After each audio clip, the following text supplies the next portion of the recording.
Des jouets et des crayons, l'antre d'un dessinateur garde quelque chose de la chambre d'enfant. Pourtant, dans la vie, Jonathan Shapiro dit Zapiro a utilisé ses stylos comme des armes.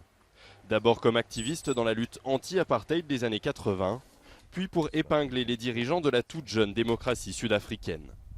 Bientôt 30 ans de dessin pour les journaux les plus prestigieux du pays et une figure incontournable, admirée, Nelson Mandela. Même s'il a fallu un peu de temps à Zapiro pour arriver à le croquer, lorsque le monde a redécouvert le visage du héros à sa libération de prison en 1990. Quand je l'ai vu pour la première fois, il y avait une chose étrange que j'ai essayé de capturer. Son visage était à la fois amaigri et rond. Mais les premiers dessins étaient vraiment mauvais, impubliables.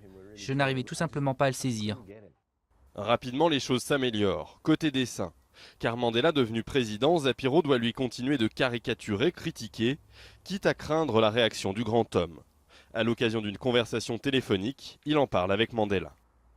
Je lui ai dit, depuis notre rencontre, il y a 3 ans et demi, mes caricatures sur le gouvernement et sur l'ANC sont devenues de plus en plus critiques. Et il m'a répondu, oh, mais c'est votre travail. C'est le plus beau moment que j'ai eu dans ma carrière de dessinateur. Je n'en aurai jamais d'autre comme ça. Les successeurs de Mandela n'ont pas fait preuve de la même compréhension. L'actuel président l'a traîné 2 fois en justice. Jacob Zuma n'apprécie guère d'être représenté avec une pomme de douche sur la tête, rappel de ses déclarations de 2005. Bien qu'acquitté dans un procès pour viol, il avait affirmé en audience avoir pris une douche pour éviter d'être contaminé par le sida après des rapports non protégés.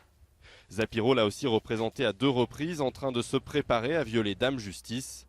Jacob Zuma lui réclame pour cela plus de 500 000 euros. Je ne suis pas inquiet car je sais que nous allons gagner.